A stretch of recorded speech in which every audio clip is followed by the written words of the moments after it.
welcome back to Phase 1 of my Ultimate Iron Man progression series, where the main focus is the quest log. In this one, we are just starting out, cutting some willow trees, getting ready to do a birdhouse run.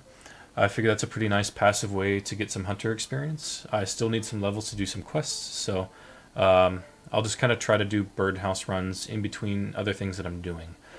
This video is going to be primarily focused on, well, obviously quests, but also want to throw some mini games in there and kind of focus on getting an upgrade for these gloves. We've had rune gloves long enough. We've done enough training with them. Our melee stats are almost base 70, so let's give those a little buff. In order to do that, we do need 75 woodcutting. Because magic logs are required to do Desert Treasure. Desert Treasure is required to do a portion for Recipe for Disaster. So that's going to be kind of our focus. I'm obviously going to veer off in different directions here and there, as I usually do, but let's get into it. Okay, I just want to show you what my strategy is going to be to kind of do my birdhouse runs while I'm AFK woodcutting. We just finished up making our Ring of Dueling, just in case we need it, but generally, if we're woodcutting, we are going to minigame teleport to Castle Wars. And I went ahead and went to Draenor, and I prepped myself with 200 Hammerstone and 200 Barley Seeds so that we can do plenty of runs. During this, I will have my Rune Axe. I actually have to suicide in order to start AFK woodcutting. I just wanted to show you this before I did any of that. So yeah, the rough plan is just to come here. Because as you can see, there is a balloon transport system that we unlocked recently that we can utilize. We'll come here, we'll chop these willow logs because these are the best birdhouses that I can make at the moment. And then we'll come over here. We'll go ahead and use this basket. And we will fly on over to Varrock, which puts us very close to the ship that takes you to the dig site. And this is going to be our method of getting to Fossil Island to do our birdhouse runs. It's obviously not the most efficient, but it does require the least amount of prep. I could have made a bunch of dig site pendants to teleport right there, but I didn't want the extra inventory space used up. This is easy enough, pretty simple, not too bad of a run. I should be able to get the whole run done without really running out of run energy. I started low, so this isn't a good example, but yeah, this is it. We'll start here, and then we'll work our way up, and then we'll use the mushroom transport system to take us to the Verdant Valley, where we'll do our other two. Well, we've already reached our goal of 27 hunter from the one birdhouse run we did with oaks. So I'll keep doing these just because they're such good hunter experience, and I need level 60, I think, overall for the quest cape. So we'll just kind of implement them throughout now that I have a good route. And yeah, I don't know. A lot quicker than I thought for some reason. In my mind, I saw this going a lot slower, but yeah, 27 hunter, I guess. We can do Eagle's Peak now. All right, we're coming off a huge AFK session here. As you can see, our hit points are up to 71. Our defense is 70 now. So we have base 70 melee stats, which is great. And our range, we've been catching up. That kind of gives you an idea of how long I was AFK. We went from like 43 or 44 range all the way to 64 with the bone crossbow at the sand crabs. Also, we got 75 woodcutting. So that's great because we can now cut magic trees, which are needed for Desert Treasure, which is needed for a portion of the Recipe for Disaster. So essentially, we've unlocked our Barrows gloves, kind of. I guess that's just the biggest obstacle for us for the Barrows gloves. We still need to train our thieving. We need to get that to 53 for the quest. I was looking at some other quests too. We need to get that. We need to get that up closer to 60, I think, like 58, something like that. So yeah, still a little bit of work to do before we can get our gloves. We did get a couple of clue scrolls though during that AFK time. This beginner was from woodcutting, and this easy was from sand crabs, so let's go ahead and open them up. The beginner, we get the Sandwich Lady hat, which I think is number 2 of the outfit. I believe I have the body stored in there. in the house. Easy clue, nothing really. We are here at Pyramid Plunder, just working on tackling that thieving requirement for the quests that I have in the future. And I kind of have a plan drawn up as to how I'm going to get the rest of the thieving experience for Desert Treasure. Because if you remember, we need 53, and there are some quests that we can do. Land of the Goblins being one. The first one we're going to knock out, providing 8,000 experience total, which will get us, it'll get us beyond level 50, which is a requirement for roving elves, which in turn will let us do Morning's End Part 1 for a beefy 25,000 thieving experience reward. Now that reward should get us to 53. I haven't really done the math, but I mean it's a lot of experience. There's no reason that it wouldn't. If for some reason it doesn't, by some miracle, I'll be back here at the pyramid.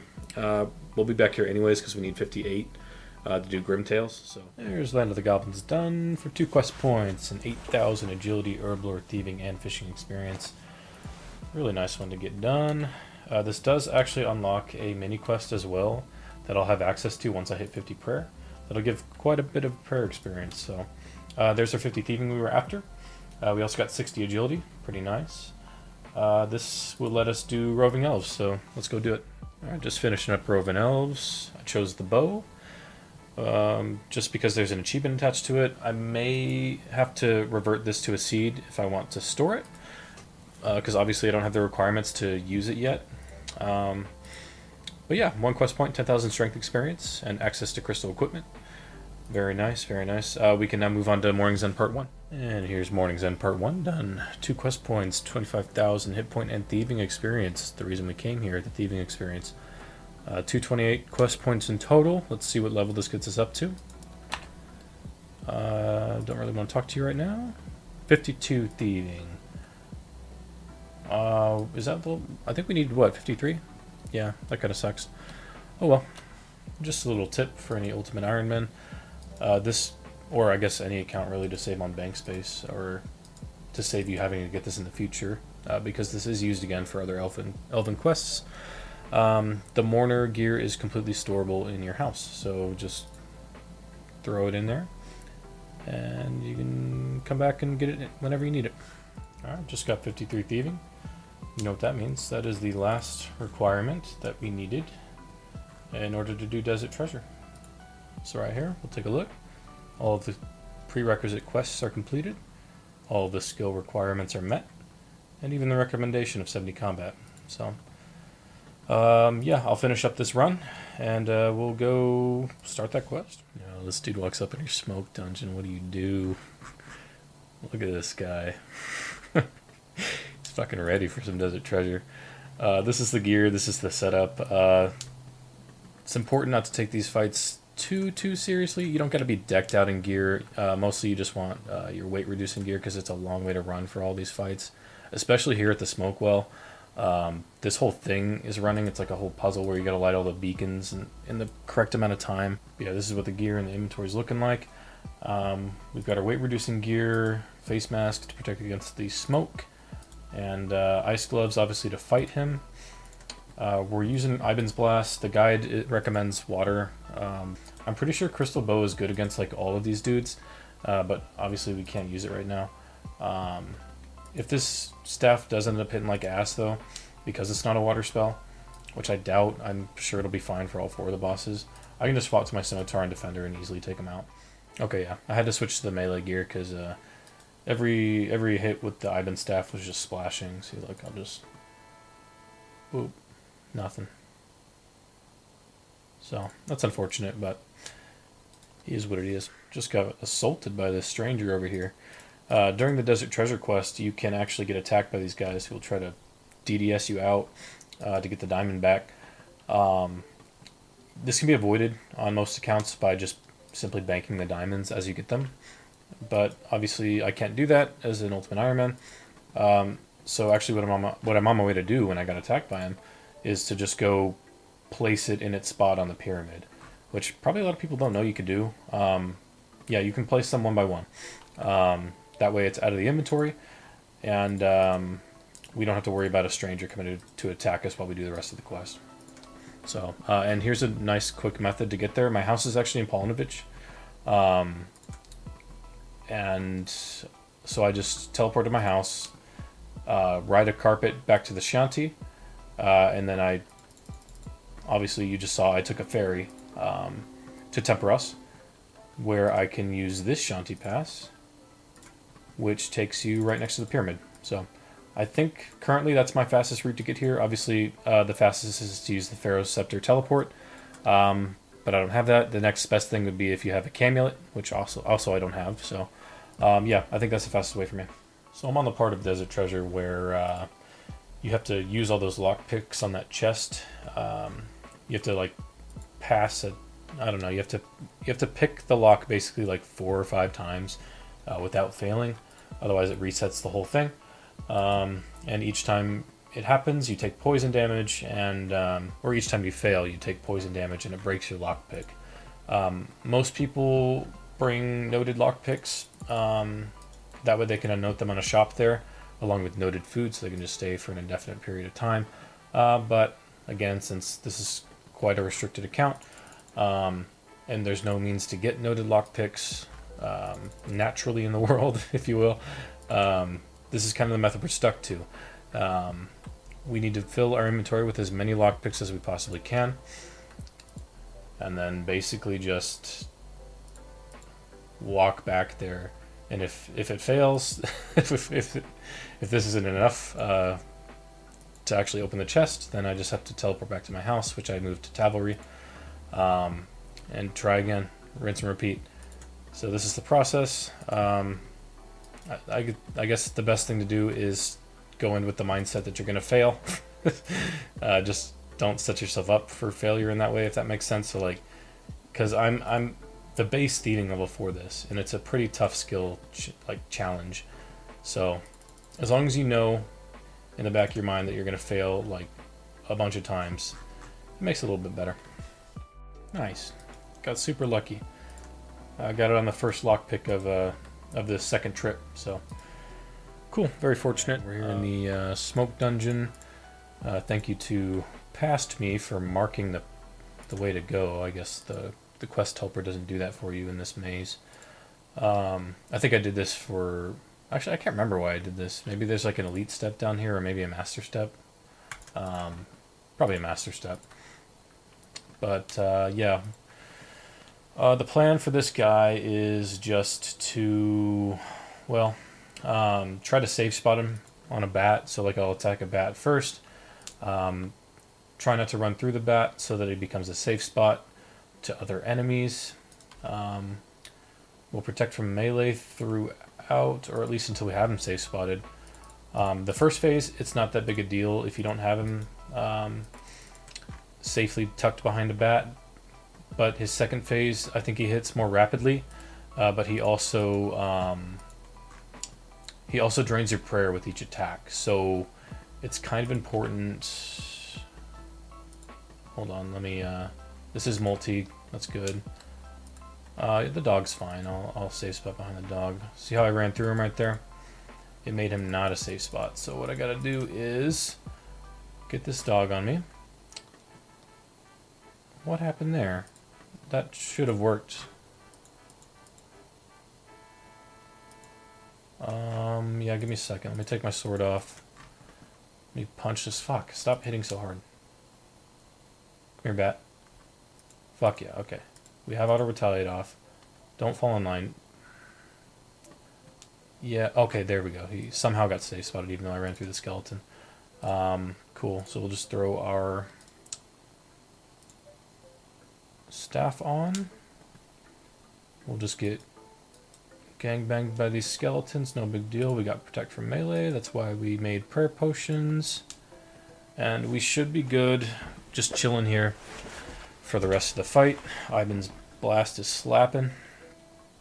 This is what I expect for the other 2 bosses as well. I guess Damus, that fire boss, was the only exception because he's literally made of fire. But yeah, this version right here, he's kind of an enhanced version of himself, and he drains your prayer. So, unless you have like a bunch of prayer potions or like you're beefy and tanky enough, this is a good strat to use. But we pretty much got this in the bag here. Yeah, once he's dead, we'll grab the diamond and we will place it in its rightful place on the pyramid.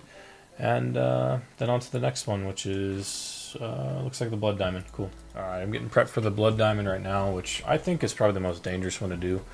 Just because the boss attacks with two different attack styles, range and melee, which isn't unique to these bosses. I think they all have a couple versions of attack, except for maybe the shadow guy I just killed. Whether that be magic or melee or ranged or melee. I think it's just his attack speed and his accuracy is the main hardcore killer there. So what I'm going to do is I'm going to kind of maximize my inventory. The rune axe, I think I can sacrifice now safely. This is obtainable at any point in time. I don't have to go kill for this again. It was just nice getting it from the tree spirits because it saved me like 40,000 gold. That's how much it costs the woodcutting guild. So anytime I do need an axe, or at least a decent axe, it will be minus 40k basically, because this thing doesn't alch for shit. So yeah, I think it's time to get rid of it. I don't think I need it for anything. I will not be AFK woodcutting anymore. We're at 75, so at least for the foreseeable future, like by the time I go back to woodcutting, dropping 40k on an axe isn't going to matter. So yep, this is decision made. Axe is gone. Rest in peace. We will continue getting ready for this portion of the quest. It's probably the only portion where I'm going to be fully beefed up, wearing my proselyte and all that. So let's get it. I got to a point in the quest where it wants me to go to Entrina, and for that, obviously, we can't have any weapons or armor, so we're going to have to suicide. But it's something that we were going to have to do for the quest anyways. We're going to take advantage of it. We have our super restore stack in the all 5 doses in the looting bag. We're going to want those for when we fight whatever that dude's name is, the one that has the ice diamond. It's just going to be nice. It'll restore our prayer and our stats at the same time, so we won't really have to worry about our magic degrading to the point where we can't attack, or our stats getting so low that we just die. So yeah, we're going to have to suicide for that. We'll go ahead and store everything, I guess. Actually, no, I should start suiciding with Graceful, because you can take it to Entrina. So that's what I'm going to do. Sorry, potatoes, I'll pick you back up. Yeah, off to Falador to get beat off by some White Knights. Alright, we have our stuff suicided over there in Falador. We've got our pots. For stuff like this, for pretty much any quest, I kind of follow the rule of 2. Where I basically just make 2 of everything, just in case I fuck up. Like, especially like during quests like Rescue for Disaster, where like the first option when you left click on it is eat. So it just makes life easier in case you do have a mistake. For this, it's very key as well, because obviously if for any reason I have to teleport out during this fight, I won't get this back. Like I'll have to come back and make another one, which means I'll have to re-suicide, go back to Entrina, do all this process over again. So I'm going to give myself 2 tries, set myself up for success, and hope for the best. Well, this is pretty cool. The wiki also has a map for all the different routes that you can take to get to the graveyard. So nice. I guess the fastest for us is going to be to minigame teleport to Morton and take the boat. Cool. I had no idea this was a thing. I think the route that I normally took was probably this green path, but now after seeing this, that's a lot better actually.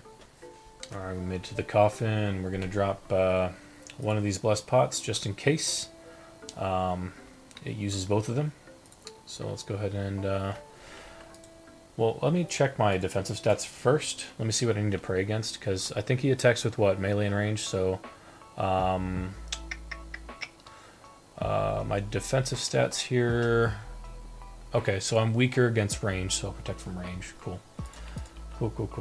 And we will maximize our offense by also praying Mystic Might.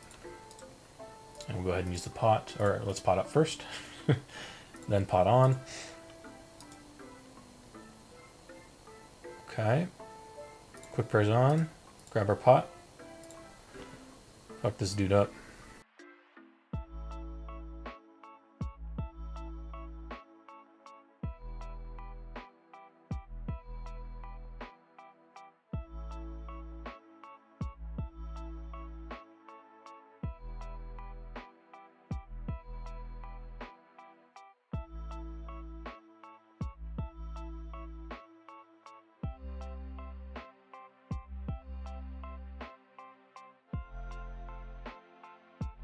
Okay, we're all decked out, ready to go into this icy wilderness. I looked up the boss on the wiki again. Has the same 0 magic defense and 1 magic level, so it doesn't matter what we're wearing. Our accuracy will be the same. I did find out that he is immune to Ivan's Blast, which is really strange because, well, it's at its base it's a fire spell, but we got to use Firebolt though. I thought about using Fire Blast, but we are way too close. Actually, we are exactly the level 59 to cast Fire Blast. So literally every time my stats tick down, I would need a restore, which I only have 5 doses of restore that double as my prayer. So it just wasn't viable. So I just went for the next best thing and bring in Firebolt, which should do the job just fine. If not, we'll swap to the Scimitar and see how that goes. But his melee attack is very strong, so I'm going to be needing to pray melee. He also has magic attacks that freeze you, which is why I'm maximizing my magic defense, because I'll be praying against his melee. So, alright, so I'm making a minor correction here. I have to kill 5 ice trolls before even progressing through the area. And I didn't want to waste my super restores on them, because I'll need those for the actual boss. So what I'm going to do is I'm going to grab some vials of water from Jostic up here at the lighthouse, and I'm going to go kill some Chaos Druids in order to get anywhere from 2 to 3 Heartlanders. I guess I could have just... They drop vials of water. I didn't really need to do this step, but too late is what it is.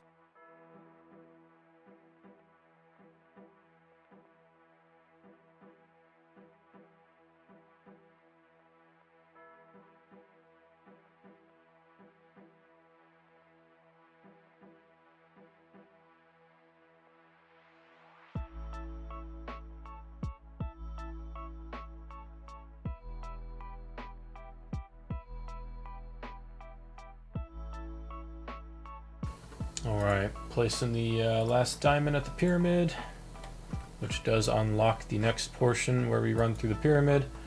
I am going to have to do quite a bit of prep for that. I'll have to get like maybe anywhere from 4 to 5 strange fruit, most likely. Maybe get my explorer's ring as well for some extra run just in case. Food, obviously. I don't think I'll have to worry about anti-poison because I'll have the strange fruit, which act as anti-poison. Yeah. Last part of the quest. Let's do it. Inventory's prepped. We've got 5 strange fruit over here on our left. Plenty of prayer, plenty of food. The hope is not to run out of run energy. The strange fruit will double as anti-poison if we need it, in case we get attacked by scarabs. This is how I have my screen set up. I made my browser really small over here with the map, because I'm only using 1 monitor right now. So this was just the most ideal way to do it. Got the map up right here, and all the different tabs for the different maps as I go down the levels. So we'll start with the first one. Cool. And yeah, let's get going.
Alright, we made it through. Didn't fall at all.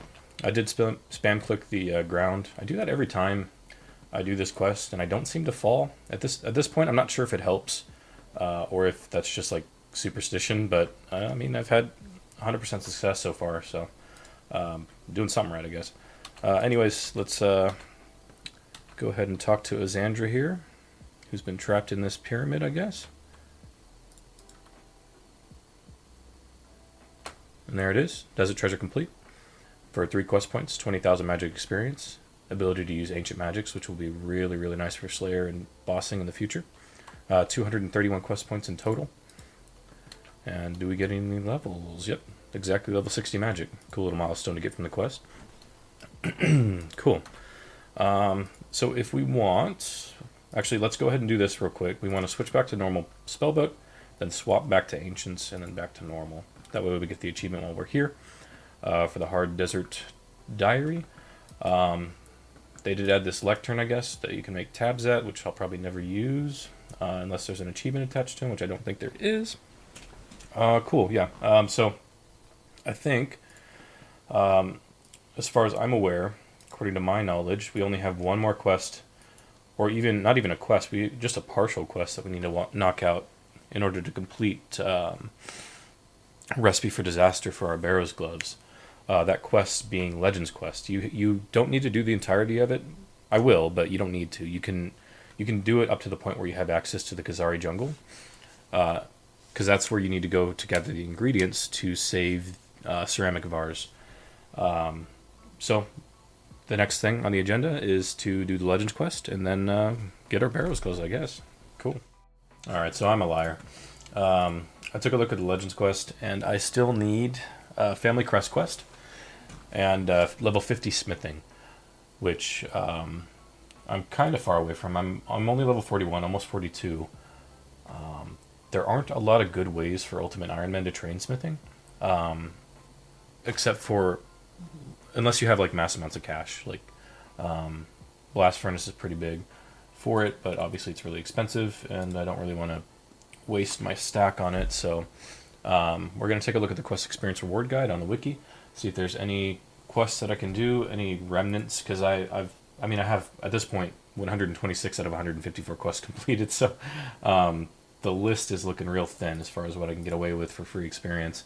We also do have a bunch of steel bars in our looting bag from doing Konar Slayer, opening up the brimstone chest with the keys. 387 steel bars. I know that won't really get me far, like if I were to just smith these on an anvil, but the Giant's Foundry is a thing now, which gives pretty insane experience rates. But I think that's only if you have like if you're making alloys, so like if you have iron and steel, or like steel and mithril. So I'll kind of look into that. Maybe you got to go into the wilderness for this quest in order to kill a demon. Chronozon, I guess is his name.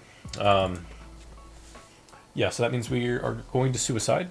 And as with every suicide, we're going to take full advantage of it.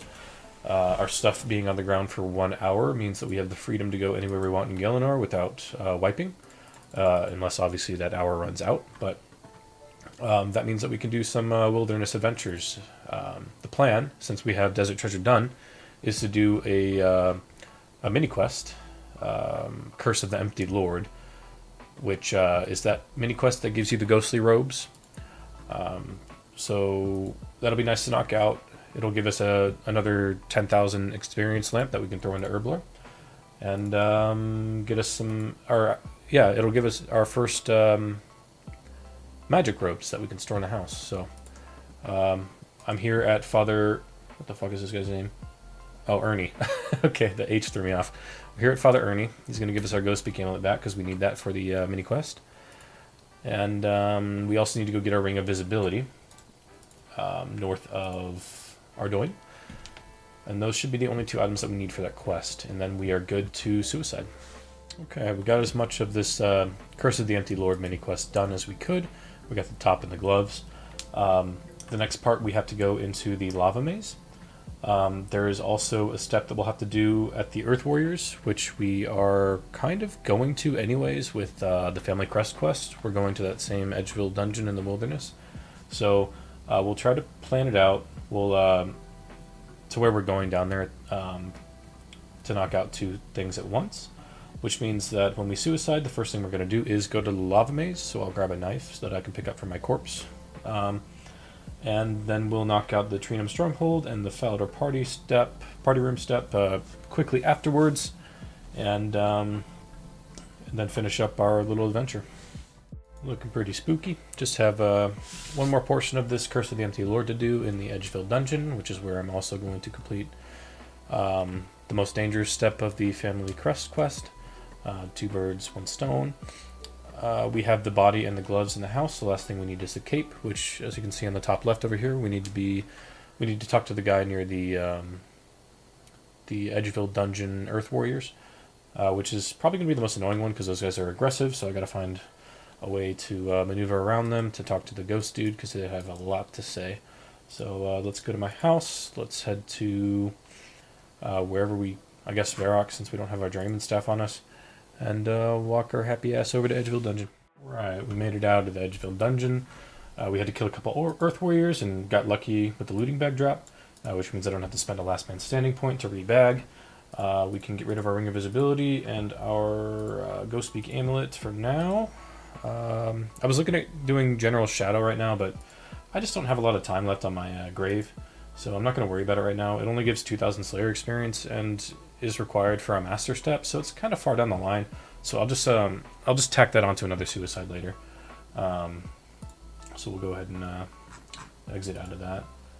But yeah, we have that stuff dropped. We've got the crest piece. We don't need the knife anymore. We can wear our ring.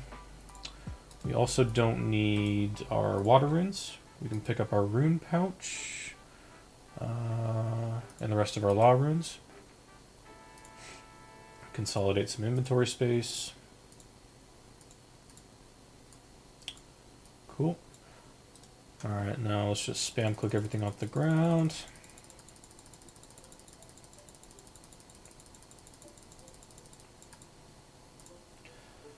And we'll just put on whatever we can here.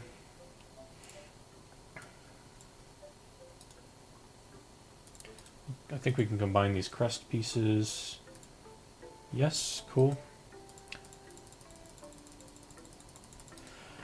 And there we go. Fully recovered. Success. Let's go finish the quest. There is Family Crest done for 1 quest point. Some steel gauntlets.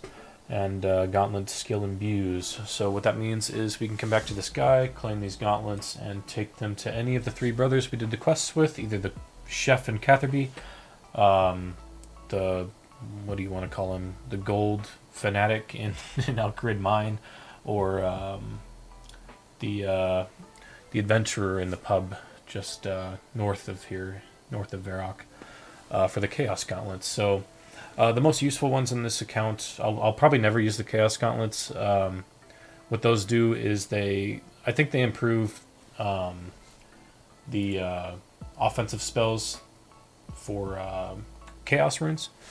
So they just make them hit harder.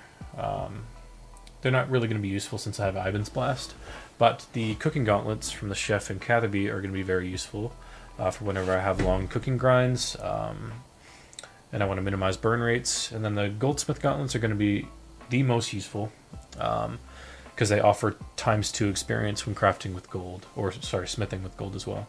So those will be used anytime I go to the blast furnace.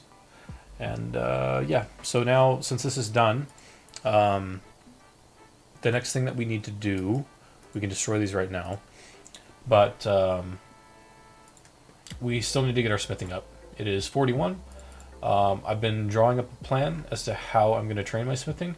Once I have it all figured out, the logistics, all that, I will be back with a clip to show you how it's going to be done. It's a little complicated because the Giants Foundry is pretty new content, so I got to do my research. I got to find out the best way for me to train it with my limited inventory space and my limited supplies. So should be fun, interesting.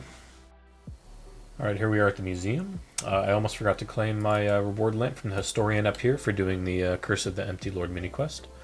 So I'll just say that I have some information for him, and I should go into detail about it. and he will give me a nice little layup. Oh, I guess I got multiple things to tell him about. Cool. Been a while. Kudos are going up. Looks like we just need 100 more total. Oh wow, they're going way up. I got a bunch of shit to tell you. There's our lamp. Is that the... We're gonna get more lamps? Nope. Okay, cool. This should give me 10,000 experience into Herblore. That is 1,000 experience in Herblore. Let me see if... Oh yeah, okay, weird. Kind of odd that it cut me off. The Curse of the Empty Lord just has its own separate dialogue. Strange. Cool. Well, we're up to 150 kudos. This should be our 10,000 experience lamp. We just got a bonus 1,000 experience from something else. I have no idea what. Probably just a random quest that we did. 53 Herblore. Hell yeah. We can now make hunter potions and fishing mix. Okay, so I have gone through the quest experience guide on the OSRS wiki, and I'm pretty much locked out of any quests that give any free smithing experience, so I am going to have to resort to actually training it myself. And the way I'm going to do that is, or at least the way I hope I'm going to do that, is with the Giant's Foundry, which is that new minigame, the new smithing minigame type thing over in the desert with a quest attached to it called Sleeping Giants. I am just trying to kind of piece together my own method of training there. Like I said before, I'll go into detail on that in another clip, but for now, I know that I definitely need to suicide in the form of Zulrah banking, which is something that I have not done in this account yet. I will be making a guide on it, so if you want to see that in further detail, probably in the video I will just kind of like speed up the process to like, I don't know, times 2 or 3, just so you can see it in semi-real time. But then if you are actually curious as to the detail that I go into with Zulrah banking, I will have my guide available, and I'll link it. I'll have like a little, I don't know, a link here probably in this clip. So feel free to click on that if you're interested. But for now, I'm kind of lucky. I don't have a lot in my looting bag, so everything that I own on my person I can actually keep in one 28 inventory space thing.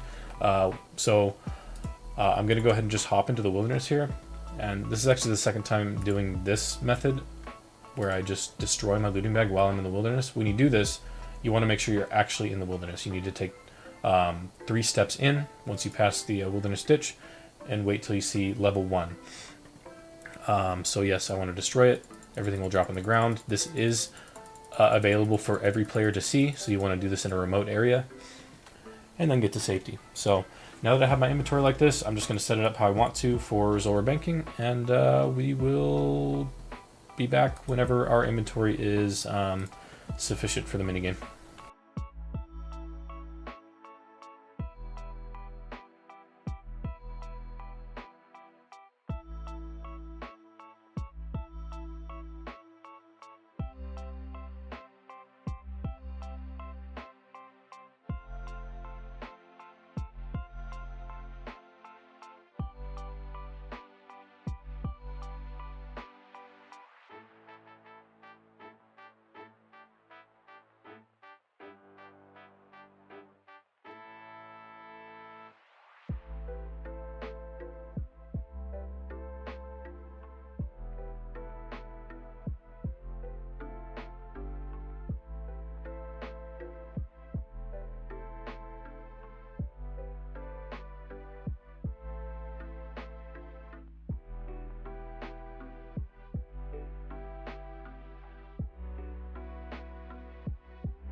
Alright, Zolver Suicide success on our first attempt. Didn't mess up, so don't have to re-suicide or anything.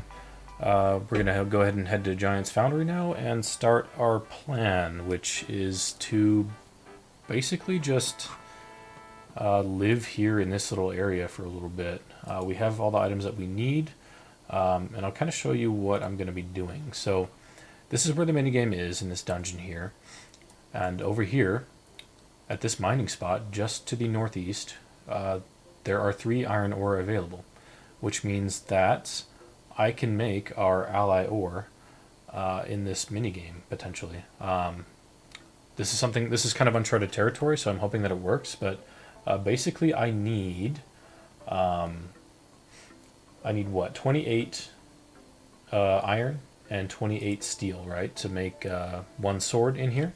So the plan is, each sword that I make, I'm gonna have to make 2 trips to this iron mine. So we'll start out by going there, I guess.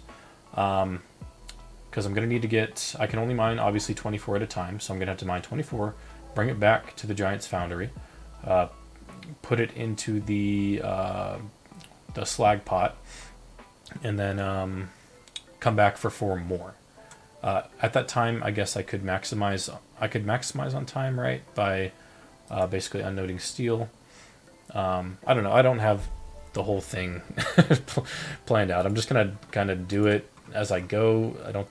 As far as I know, there isn't any guide on this. Maybe I'll make a guide for like low-level Ironman that are looking to do this, but it's very, very niche though, because I mean, I wouldn't be doing this if I didn't have noded steel bars. It'd be a very, very, very small population of OSRS that even finds the guide useful. But I don't know. You never know, I guess. There could be area locked accounts that have access to some kind of noded bars. There could be people doing Conar Slayer like I did that just have a bunch of steel bars that want to maximize their experience, and maybe this works out really well. If it does, I'll make a guide, throw it out there, see what happens. But right now the plan is just, I'm going to mine a bunch of iron, superheat it. That's why I kept my natures and my fire runes in my rune pouch, so I can just superheat as I go, because there isn't a furnace nearby. Yeah, I'll attempt to do this minigame. Just wanted to give you a status update on the Giant's Foundry. We're a good ways into our bars, just about halfway through actually. So a pretty good stopping point, I guess. I actually recorded the amount of experience an hour that I was getting. So the last hour, I pretty much just reset all my experience and started a timer. And this is what I ended up with. A total experience gain of 72,000 spread across 3 skills. Mining, magic, and smithing. Starting with mining, we got about 5,000 experience an hour. Magic was about 7.6k experience an hour. And smithing was a whopping 62,000 experience an hour. So, really good rates, honestly, for not having half of the bars on hand. Plus, we're getting a shit ton of money from it, as you can see. We're almost at 200k, which means by the end of this grind, we can expect around 400k, which essentially doubles our cash deck at the moment, which will put us at 800k, really close to a mil. So very, very, very good money. And I honestly, this is a really good method if you want to like keep training smithing as well. So like you can make money here, and then while you're getting like reduced experience rates compared to the blast furnace, and then with the money you make from here, just go buy gold ore, and then use your goldsmithing gauntlets at the blast furnace and get even better experience an hour. Honestly, really, really big fan of this this minigame so far. When it first came out, I was playing pretty heavily on my group Ironman account, and I honestly didn't even think that this would be very good for Ultimate Ironman, unless like you had happened to be saving like the noted bars from like gargoyles or something, or just are doing raids heavily where you're getting all kinds of noted bars as well. I didn't think that it would be so viable to do from the beginning. So really nice surprise. Yeah, that's my update. That's all I have to say. I probably have another hour and a half or so before I'm done with all of these bars. Not too bad. The smithing level right now, so you can get an idea of where we're at, is 53. We started this grind at 41 smithing, so very, very nice. There we go. Used up all the steel bars that I could. We did a total of 27 swords made for Korvac over here. Kovac, sorry. Getting us up to level 57 smithing. Our goal was level 50, so we overachieved there, but any extra smithing level is entirely welcome because we need level 70 for the quest cape. So yeah, really cool to have this done, to have these steel bars pretty much freed up out of our inventory. I'll keep these noted on me for now, in case I do end up needing a steel bar for one of the quests that I plan on doing, which now that I have all the requirements for it, we can now knock out Legends Quest. So that's our next goal. But before that, I do want to talk about the reward shop from this minigame, Giant's Foundry.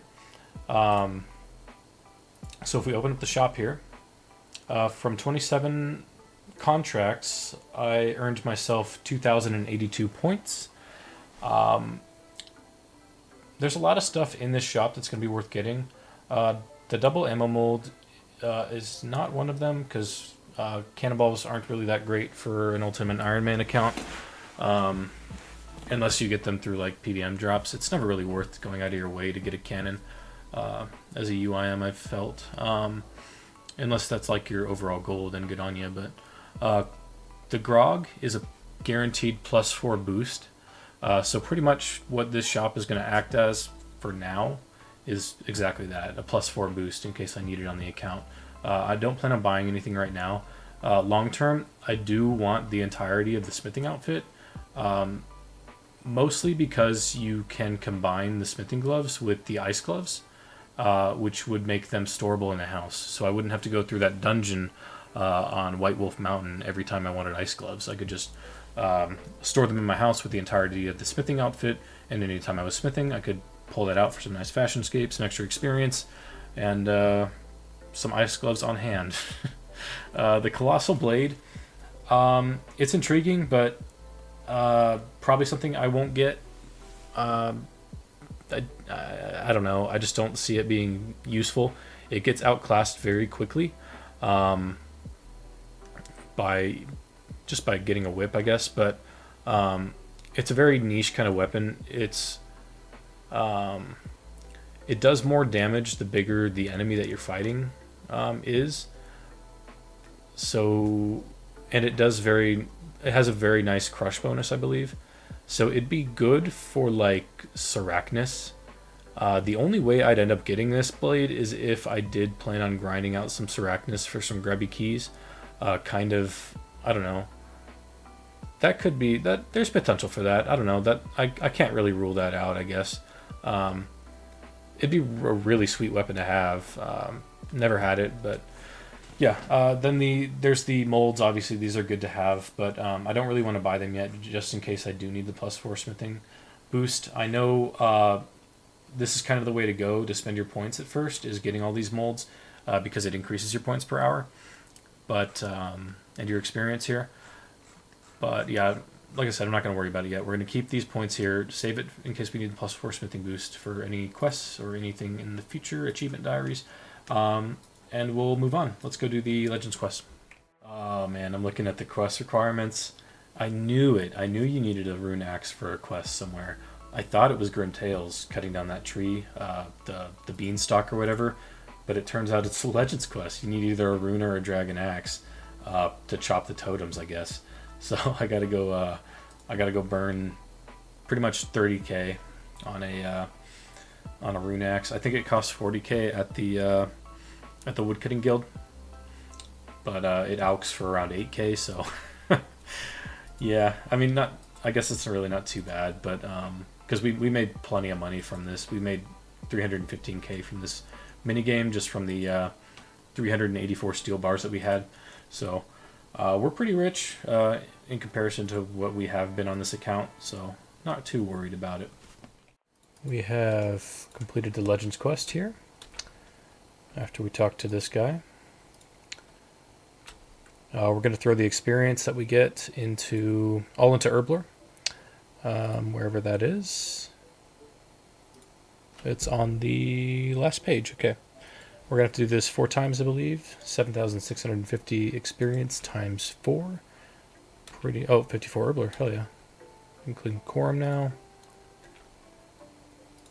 Let's see. This is a lot of work. just unnecessary menus. Okay, Herbler again, please. There's 55. Super Strength Potions unlocked. Very nice. And we'll talk to him one more time.